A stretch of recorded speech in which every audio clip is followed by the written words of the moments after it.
I'm en route to Sado Island, my first stop in Japan, on the way to Korea and China.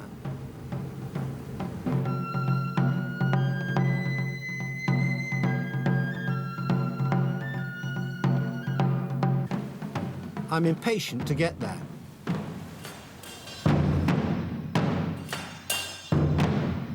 Sado Island is where the Kodo drummers live.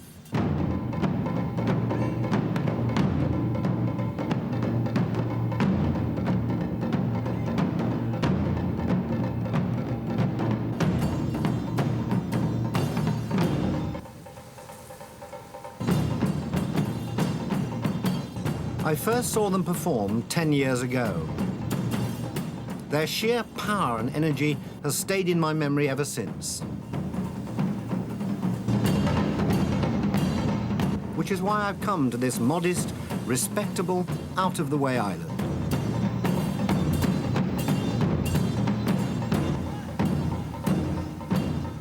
In the Middle Ages, Sado was a place of exile where they sent those who disagreed with the government. Now it's where the Kodos work and train, and they've invited me to join them for a day. They're putting me up in a ryokan, a traditional inn called the House of the Red Pear. It's run by the lady who grew up in it. Yes. Hello. Майклом Пейлином, Yes, Michael Peylinon. Yeah, thank you. Thank you. Right, so well, let's go.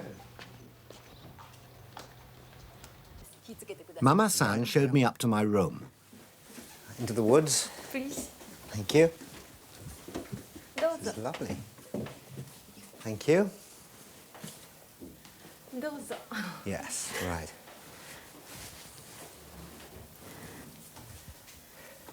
Michael-san, this yukata. Yukata, right? This? Yes. Oh, What? sweet, Shoes, but wrong, no. shoes are wrong again, I know. Oh, I see. Oh, I'm sorry. Yes, yes, yes. Dear. It's another shoe, a shoe error. Okay, yes. これが浴衣です。 Yes, で lovely. これ Is that a- 羽織。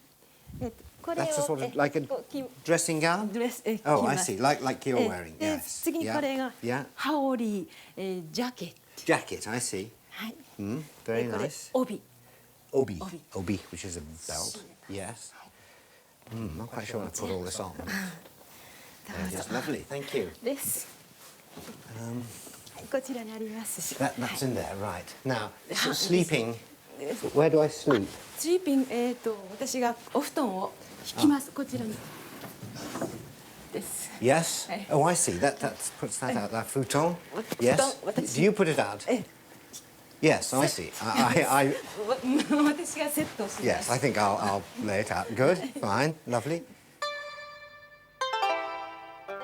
The ryokan is immaculate, like a newly finished doll's house. Everything has its place, even Mama-san's goldfish, which are fed every afternoon at 5 o'clock.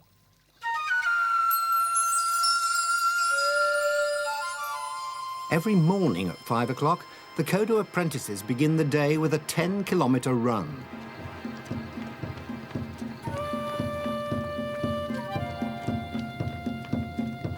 I've asked if I can train with them, and my bluff has been called. There are 10 of us altogether, and in deference to my great age, they've reduced the 10 kilometres to 9.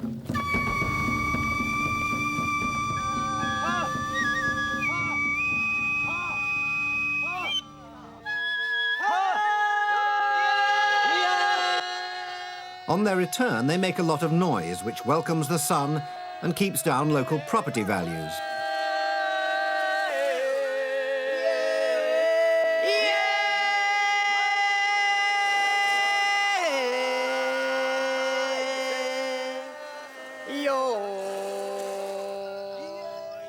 This is where it all started, the old schoolhouse which Kodo bought in 1981. Here, a few carefully chosen apprentices spend a year in frugal, almost monastic conditions. They cook and clean for themselves. They may not drink or smoke. They have one shower and one stove between them. They're here to drum.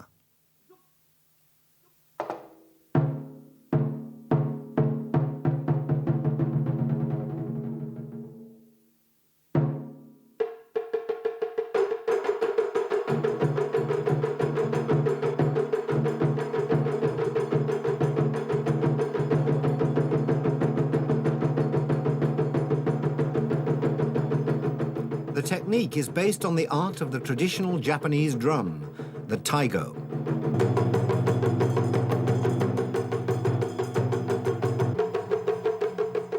The word kodo means two things: heartbeat and children of the drum.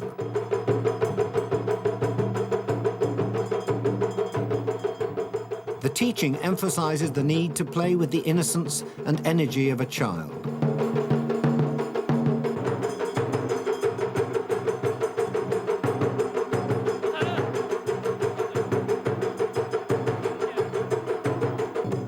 They drum for 90 minutes each morning and each afternoon, 6 days a week. It's like playing in the cup final twice a day.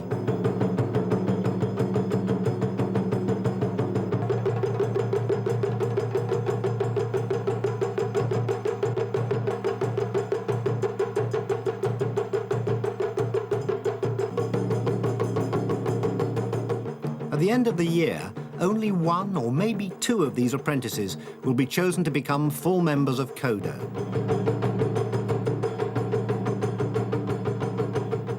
Seiyu is 24.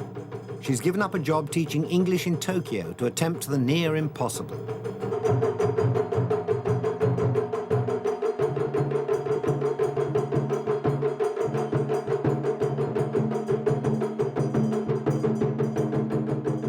Sounds of drumming becomes like together with my heartbreak. With your heartbeat. Together, yeah.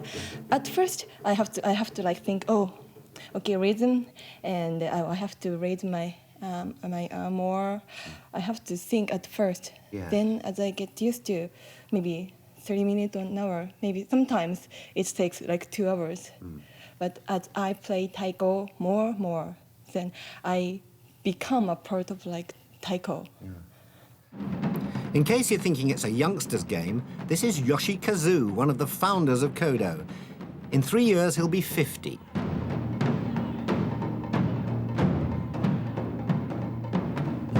Yoshikazu is one of the only 2 members of Kodo strong enough to play the hugely demanding big drum, O Daiko. At their new headquarters, the other virtuoso, Aichi Saito, is auditioning for a successor.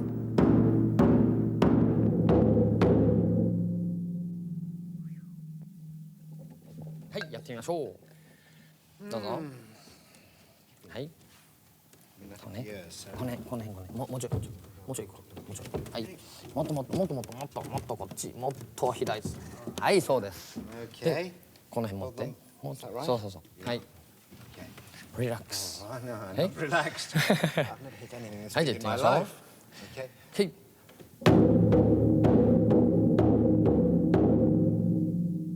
もっと強く。もっと。More. Power. Yeah. We British are not brought up to make a noise. Brought up to be very quiet and Come on. retiring, so okay.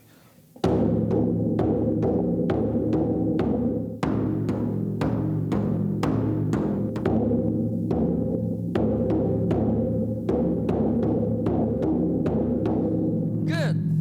How do you do it? Good. Great. How long can you play this for? Continuously? 15 minutes. 15 minutes. 15 seconds is my limit. We'll come back later to that. Back at the harbour, the fishing boats are in. Most of their catch seems to have gone straight to the house of the red pair. Oh, I see. Thank you. Seaweed. Lovely. Seaweed. Yeah. This name, Igoneri. Igoneri. I'll try and remember. That's like Igonrone, but it's Igoneri. Vegetable. Vegetable. That's tofu, is it? Bean curd? Yeah. Shellfish, yeah. Shellfish. To accompany the shellfish and the seaweed, there is bream and squid and scallops, sea snails, abalone and soy sauce, and teriyaki of tuna stomach. Scarcely a denizen of the deep is unrepresented at Mama-san's table. So, all served on quite different. Oh, magnificent. Absolutely wonderful. Yes, thank you. Thank you. This is the hot sake, is it? Thank you. Well, cheers. Bottoms up. Oh, shit. See, I'm terribly nervous. I must tell you now, on camera, I'm terribly nervous. I'm going to do everything wrong. But isn't it beautiful? So all I've done is knock the sake over, that's all. Not a big deal. Bottom's up and bottom did go up. That's all. No giggling. Thank you. Now then. Try and get this meal back on the road. Look at that. Isn't that delightful? I'm going to have a little bit of this very succulent fish.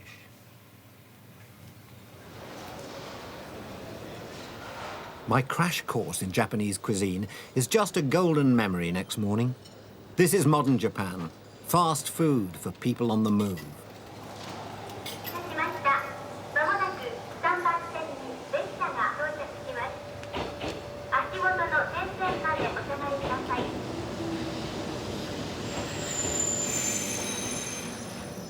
Even out here in the country, a spotless train arrives at a spotless platform, spot on time.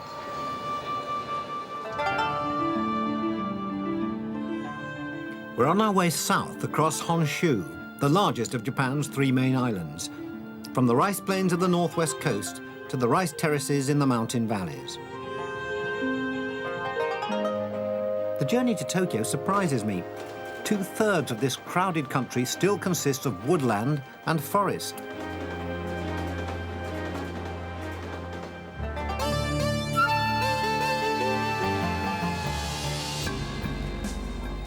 Tokyo, 4th largest city in the world, is another kind of forest. Dense, uncompromising, and overgrown. It's the first megacity on our route, and it's especially confusing if you're not Japanese.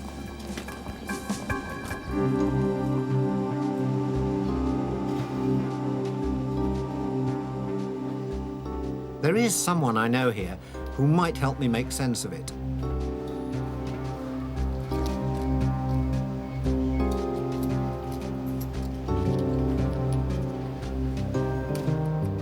She's a girl called Mayumi, who was Japan's first and most loyal Monty Python fan. Profit already? I've fixed a rendezvous at a city centre cafe. But first, I've got to find my way there, on my own.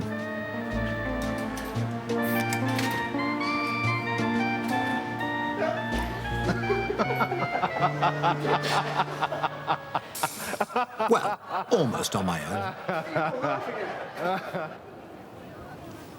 The only trouble is that though we've exchanged many letters, Mayumi and I have never actually met.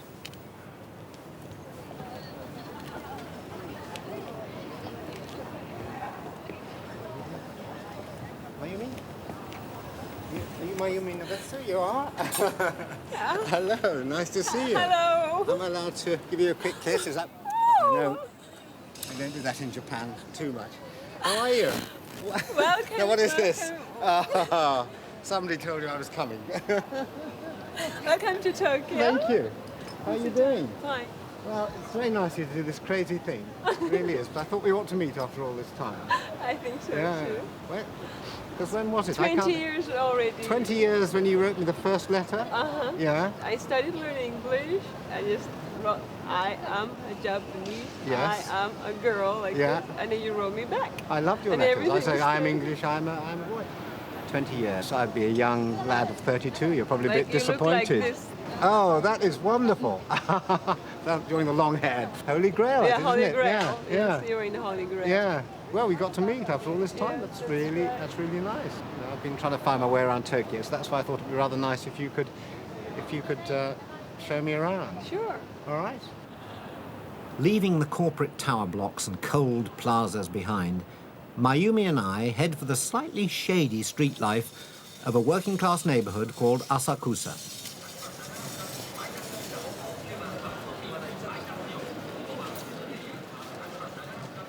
This street looks like a more gambling street. Yes. There's a stands Yeah. for the newspapers of horse racing. Yeah. This guy is selling horse race ticket. Yeah. And this gentleman here, I think he Did won he? something. How much did he win? Can you ask him? いくらぐらい勝ったんで Excuse す me, か we're from England. イギリスから来たんですけ A ど great gambling nation. ギャンブルが好きな国民なんですけど he spent only 1,000 He spent yen 1,000 yen. これで with こ this の、 ticket だから5000円な13でだから37万円 It means 370,000 yen he won. On a 1,000 yen That's bet. right. Hey, 370. good. Yes. Congratulations. Yeah. Well, let's stick around. Back to your place. I feel a bit of racing fever coming on, Naomi. Okay, why don't we try Should we try? racing here? Hot Hot fit. Fever's #1. Yeah. Or do you want to try 7 super license? Super license, okay, yeah. Okay. Yeah. So number one BBC, and very 7. appropriate. Super Super license. license. Okay. 1と7でお願いします。The number 7 is I find horse race commentaries difficult enough to follow in English. In Japanese, it's totally impossible. For all I know, super license could have been carried off by extraterrestrials. Oi Fini.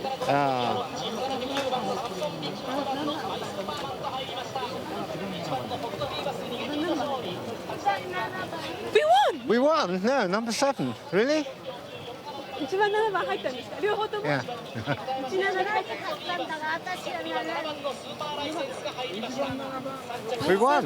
Number 7. Hey, well done. Well, there we are, you see. Nice, look at that. Number 7. Yeah, that's it. All right.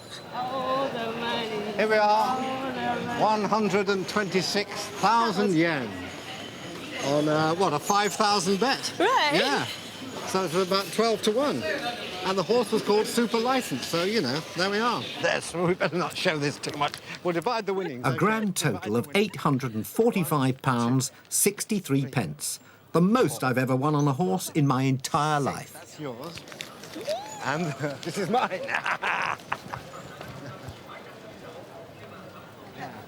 We celebrate at one of Tokyo's oldest restaurants. For 190 years, undeterred by earthquakes and American bombing, the Dojo Nabe has served the people of Tokyo with something they could not get in quite the same way anywhere else. There we go. Thank you. こっちからね。 Right. はい、こっちから。はい、どうぞ、そこの席に。 Yeah. はい。 Well, I've been places without chairs before. Never been anywhere without a table. News of my big win must have got about, for the owner of the restaurant himself, Mr. Watanabe, insists on joining us. I get to go Mr. Watanabe, what is it that you serve here? What's your 今日は何を speciality? オーダー土壌鍋。土壌鍋 Dojo Nabe. はい。 It's a Yeah.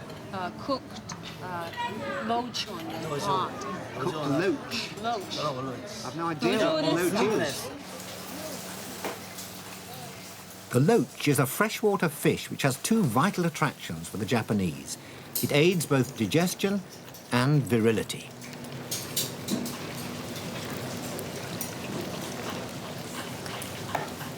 Once selected, the lucky or unlucky loach are tipped into wooden tubs and served copious amounts of sake, the Japanese rice wine. They drink in the sake. They become full of sake. お酒でいっぱいになっちゃうんですか Enjoy. Enjoy drinking. They enjoy it. Yes, all right. Die. The loach get And then pissed. die. The loach get very pissed, and then what happens? Do そ they? の後は Does どう that, なるんですか The tottering loach are then upended into a soup of largely secret ingredients. To complete the dining experience, each table is supplied with its own blast furnace.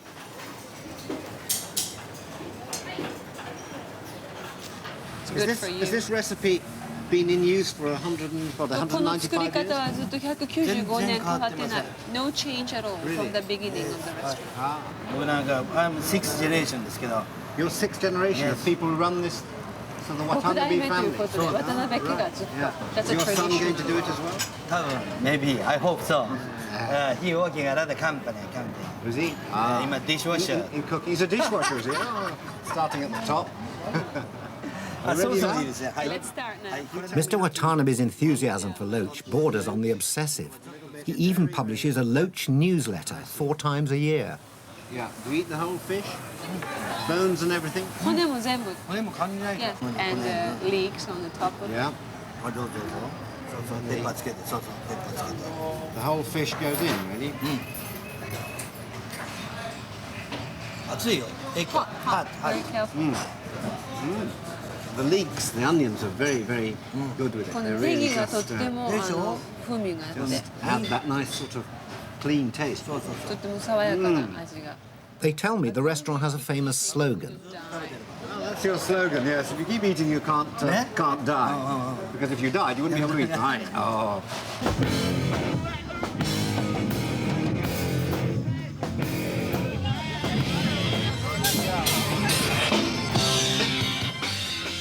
This may look like an hallucination brought on by an overdose of loach, but it's actually Tokyo on a Sunday afternoon.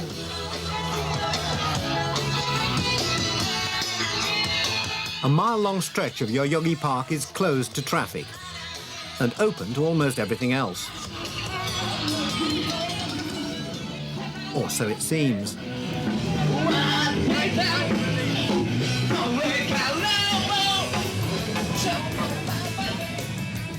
In fact, it's all strangely clean and innocent.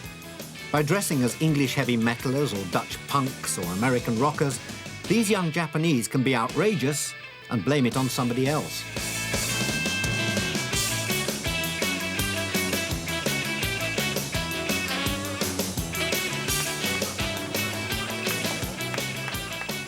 It's an acceptable way of showing off in a country where showing off is not encouraged.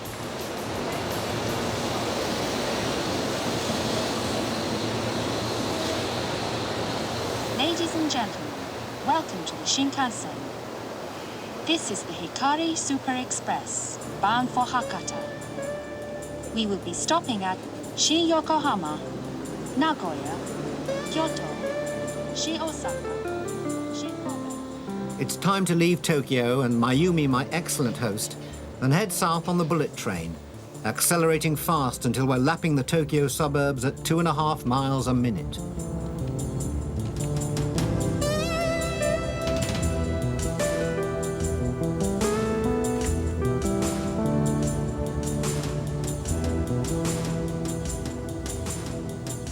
The train will take us down to the southernmost island of Kyushu, from which there's a ferry for Korea. But we're almost 200 miles out of Tokyo before the featureless urban sprawl gives way to something like open countryside. Halfway there, we break the journey to look at a way of life which modern Japan has hardly touched.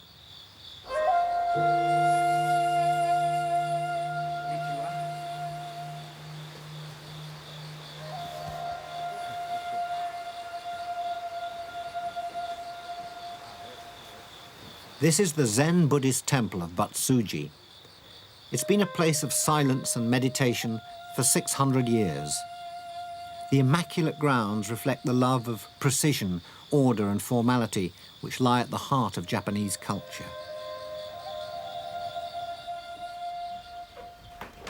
Seeing these Spartan surroundings makes me aware of how much clutter I carry with me. By the time I've climbed yet another flight of stairs, I'm ready to renounce all worldly goods, beginning with my suitcase.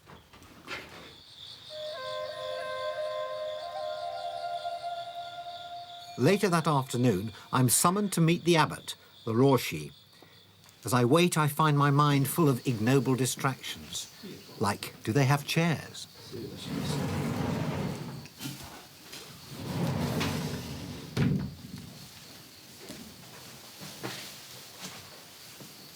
So, Welcome to Tsuji. thank you. Thank you very much for letting me come here. Yeah. I'm an abbot of Tsuji. My Yes. name is Sokun. Please call me Sokun. Sokum. Yes? I will indeed, Sokum. I know I'm only here for a very short time, Yes? but I hope I'll learn something. Uh-huh. Yes.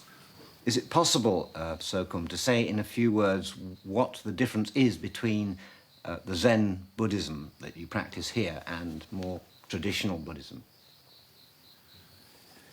Yes, we mainly practice Zazen, Zen meditation. And not only by learning from books, but also practicing with our whole body, with body and mind. Under the unity of body and mind, we can attain our true nature. And from the morning till night, for 24 hours, each moment is the practice. The most important part of the practice is meditation, to which I've been invited. It takes place in an old wood-beamed hall, the Zendo. The monks live here. Each one has a tatami mat 3.5 feet wide and 7 feet long. And that's about all.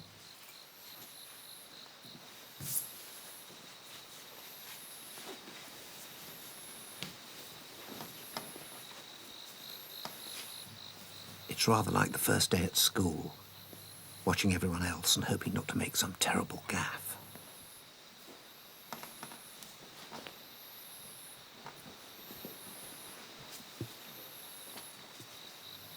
When we're all sitting comfortably, nothing happens. Once I've accepted that nothing is going to happen, calm descends. All I have to do is be.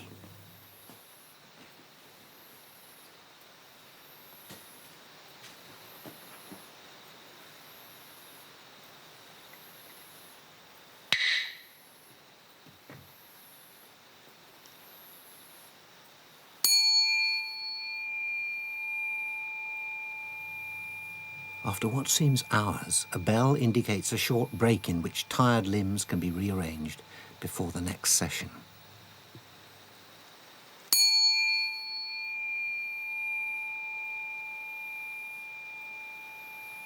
Then, as calm is descending for a second time, something finally happens.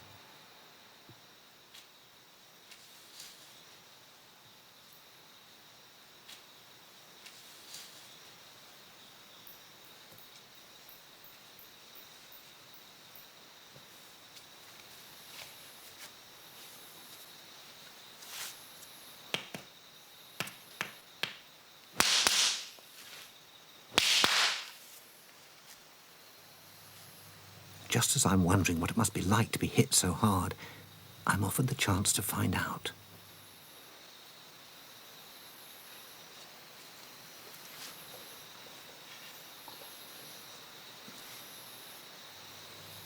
He really can't do enough to make me comfortable.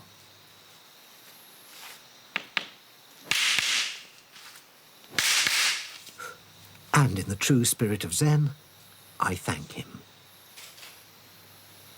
I learn afterwards that this is the keisaku, the warning stick, a means of ensuring that meditation does not become an excuse for a quick nap. You know, the monks should sit for over 15 hours a day when we practice the big session. As I am only here for one night, what will I be able to learn in that time from being here, do you think? You? Yes. But this is your program. You must not ask me. Oh, well. Interviewing her was a Zen activity.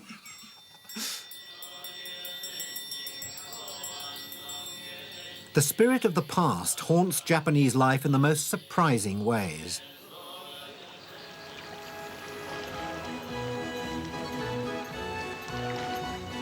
For 200 years, Japan hid away from the world, and the Dutch were the only people allowed to trade with her.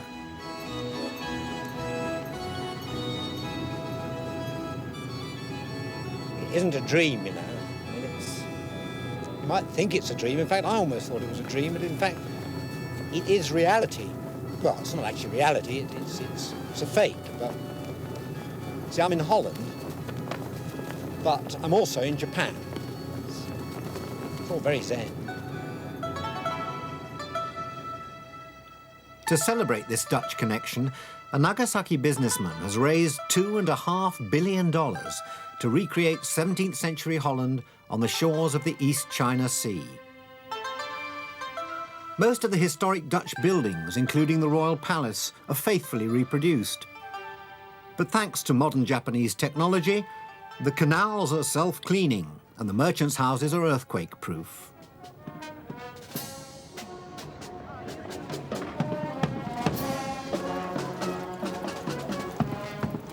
Four million Japanese come here every year to see what life in Europe is really like.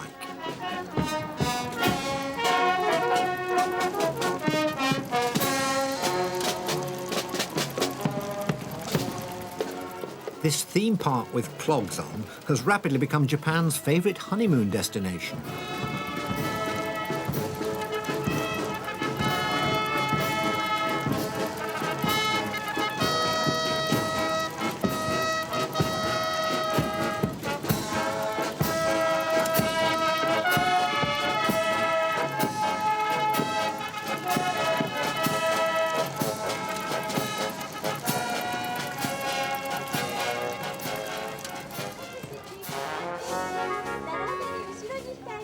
It's odd, but this celebration of historic links with the foreigner seems to me to be the fantasy of a country ill at ease with the rest of the world. 99% of all Japanese were born and still live in Japan, a country with no minorities of any size. The Dutch village is a success because it enables the Japanese to be part of the wider world without ever having to leave home.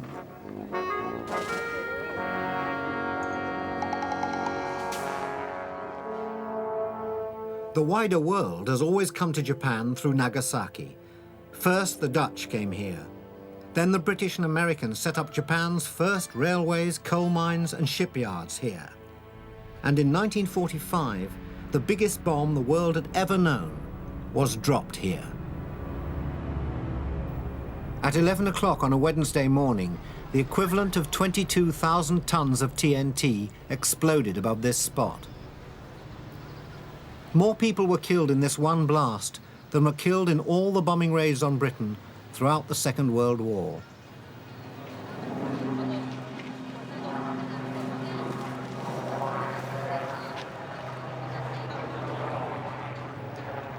More than 50 years later, the Japanese make a point of not forgetting.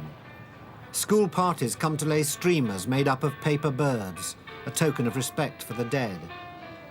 They sing songs of peace a few hundred yards from all that remains of a Catholic cathedral that lay directly in the path of the world's second atomic bomb.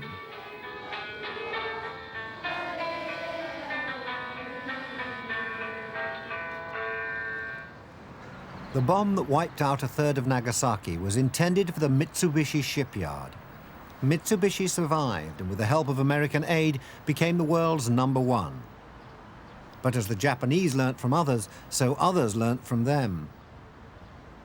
Across the water lies my next destination, the country whose shipbuilders beat the Japanese at their own game. We're just about to leave Hakata port in Japan for the ferry trip to Korea, another country, and I feel all those things you feel about travel at this time, a bit harassed with sort of getting bags on and off and tickets and all that sort of stuff, but also a great curiosity about the country that we're going to see.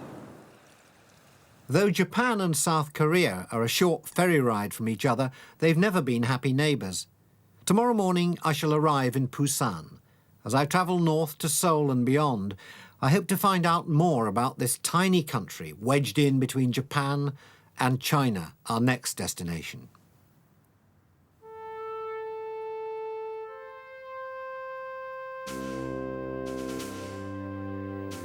As we approach the land of the morning calm, I look out for images of Koreanness.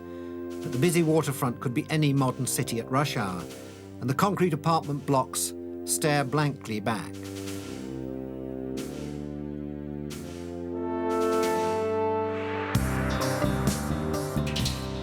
The capital, Seoul, 300 miles north.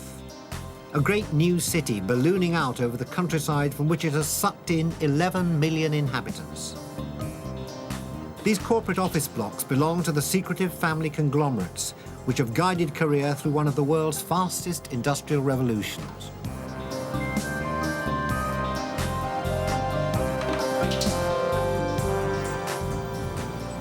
In the short space of 20 years, Samsung, Daewoo, Hyundai and others have won this old country new recognition. I walk through one of Seoul's markets in the company of a young Korean journalist, Shin Na.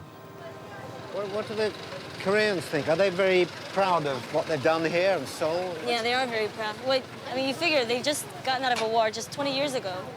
Who do they sort of measure themselves against, the Koreans? they always look to Japan. They always sort of Yeah. measure themselves against Japan because Japan was also leveled by war and they rose out of the ashes and became a great economic power. Yeah. So the Koreans naturally look to their neighbors. Yeah. But Still harbour yeah. a grudge. Oh, there is still a great deal of anti-Japanese sentiment among Koreans, especially the older Koreans. Japanese pop culture, music, cartoons, things like that are still banned in Korea. Japanese cars are banned. This anti-Japanese feeling is a surprise until you read the history books. Early this century, the Japanese occupied Korea for 36 years, pretty ruthlessly. Now the Koreans are determined to get their own back by winning the economic war. But Korean single-mindedness is showing cracks, especially among the young. Hanging here are photos of the victims of a massacre of 200 students in 1981, which has since traumatized Korean politics. There is outrage that the generals responsible for it have been granted immunity from prosecution.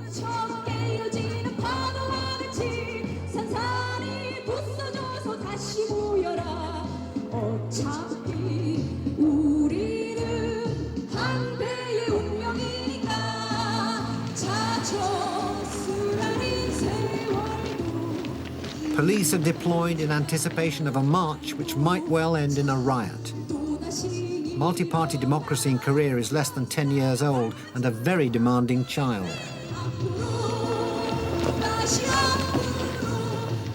Shin explains that these confrontations are increasingly common. Protesters and police now know each other's tactics. But the cars are doing U-turns to get out of the way, and to an outsider who hasn't a clue what's going on, it looks pretty threatening as students and union leaders take to the streets.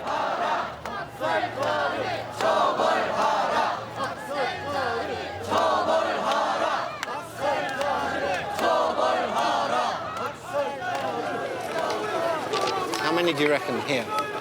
Here? I'd say several thousand. Several thousand. Shouting what? What are they shouting? The shouts of massacre and massacre the massacrers are directed against the generals involved, but there's also anger at a much wider corruption in public life.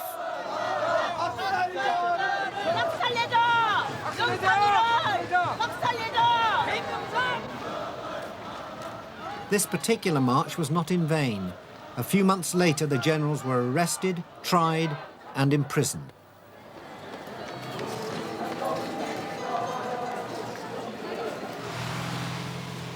Next morning, Shin and I are doing our best to cross the city. We've been invited to a wedding. In the South Seoul marriage hall, every single wedding day worry is taken out of your hands by an expert staff. Everything is for hire, except the guests and the person you marry.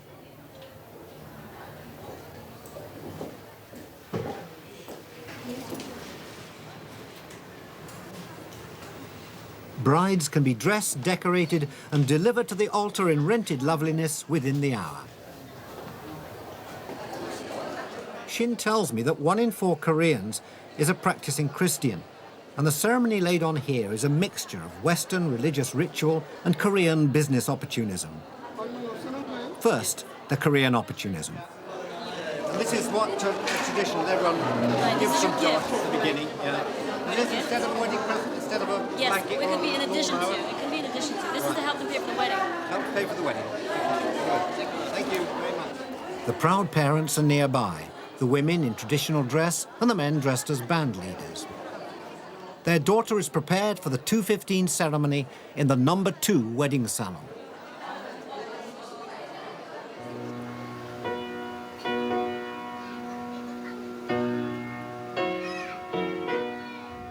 This family has opted for the simple piano accompaniment, knowing that the money saved can be spent on something more spectacular.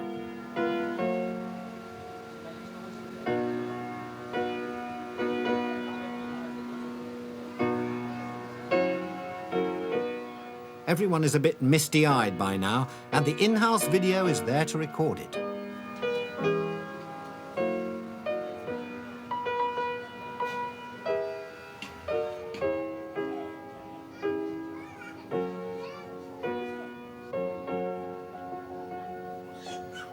Outside the wedding salon, the atmosphere is less sentimental. As the men of the family count the takings, the bride is prepared for one last photo opportunity.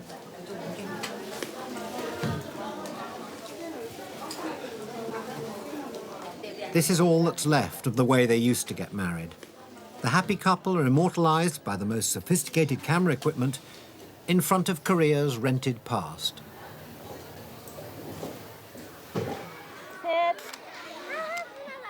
This is the real thing, the Pulguksa Temple, known officially as Historic Site and Scenic Beauty #1.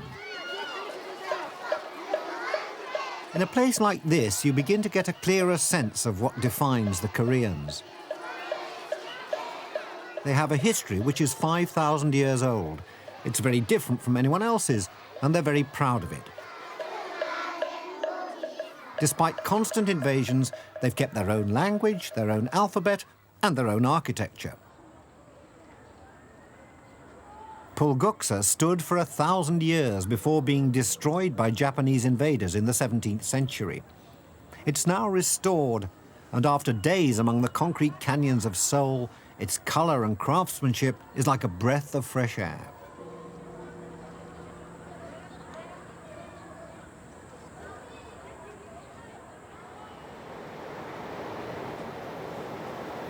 Today, when we leave Seoul, we shall encounter our first serious obstacle to progress around the Pacific Rim. It's called North Korea, and no matter how nicely you ask, North Korea is not really interested in seeing you. There is only one way to approach it. Well, this is the very start of a tour into what is probably one of the most militarized borders anywhere on Earth, so special restrictions do prevail. And first of all, I have to sign a visitor's declaration, which says roughly the visit to the joint security area will entail entry into a hostile area and possibility of injury or death as a direct result of enemy action, blah, blah, blah, blah. Although incidents are not anticipated, the United Nations, the United States of America and the Republic of Korea cannot guarantee the safety of visitors and may not be held accountable in the event of a hostile enemy act. So I just have to sign this, let them off the hook, and we can go on with the tour, which should be happening very soon. In front of them all is the motto of the 506th Infantry, some of the 37,000 American troops still stationed in Korea.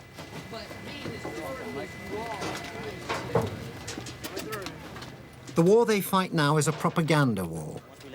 Ladies and gentlemen, welcome to the Freedom House. Today's GIs double as guides, taking groups of foreign tourists, no South Koreans are allowed, right up to the border itself, and right back in time. Here, the Cold War is still frozen solid. Out there is the enemy. Once again, you are still under close observation, so we ask that you refrain from making any hand and arm gestures towards that side. Just off to your immediate front is North Korean Administrative Building. Ladies and gentlemen, it was built on a man-made hill to ensure its dimensions are 1 meter higher and wider than the building you are now standing on. We're in a world of minefields and tank traps, B-52 bombers, attack helicopters, and quick reaction forces, ready for combat in 90 seconds flat. And come back out firing. Momentarily, we'll be going in the vicinity of the MAC building, so you may begin taking photographs at this time. From the way they talk, you'd think the Korean War had ended yesterday. In fact, it's never officially ended. In this temporary hut, actually built over the border itself, MAC, the Military Armistice Commission, has been trying to turn a ceasefire into a peace for 43 years. Ladies and gentlemen, welcome to the MAC building. The MAC building is where the 4 types of meetings is central to the supervision of the ceasefire agreement are held. All of the meetings last 3 to 4 hours. There's one on record that lasts 11 hours. Everything said in this building is translated into 3 languages, English, Korean, and Chinese. Beneath all the military speak, the undeniable fact remains that these are the world's least successful peace talks. Most of the time seems to have been spent discussing the placing of the microphones or the height of the tables. If our flags are here, you can see I stand on a 2-tier base while they're standing on 3. They're both equal in height. But as our guide reminds us, the only thing that matters is the line running down the middle of the hut, and that's not budged an inch. South Korea. Therefore, those of you on my left, welcome to Communist North Korea, while those of you to my right are relatively safe from the Republic. If you wish to make a crossing into North Korea, please do so at that end of the table. And when those of you in North Korea wish to turn back to the Republic, also please do so at that end of the table. If you have any questions, I'll be located to the southern end of the door. Rock soldier. Busy in North Korea. Try and get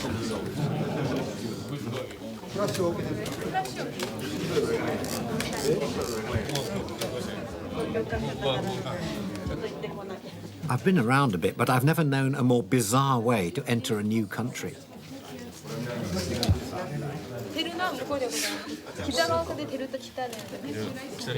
Crossing the frontier has been reduced to something halfway between a parlour game and a visit to the House of Horrors. Nearly there. Inches to go. North Korea. It's a chance for all of us from the lands of the free to experience a frisson of communism, a hint of what might have been, a whiff of the old enemy. As the tour rolls remorselessly on, my spirits remorselessly sink. No one seems to care if nothing happens here. The military get their training, the South Koreans get their border looked after, and those like me who believe in human contact get depressed. It's a place deserted by common sense. Even when we are allowed a clear view of North Korea, the village we can see is just another piece of propaganda. No one lives there. Well, this is it. This is the end of the road. We can't go any further into Korea without the risk of being either shot or arrested. It comes as a bit of a shock to find such a heavily fortified, potentially lethal border in the middle of the open, outgoing Pacific Rim area. But I suppose the immeasurable sadness of a place like this is that it's not a border between two rival countries. It's a border that separates one country from itself.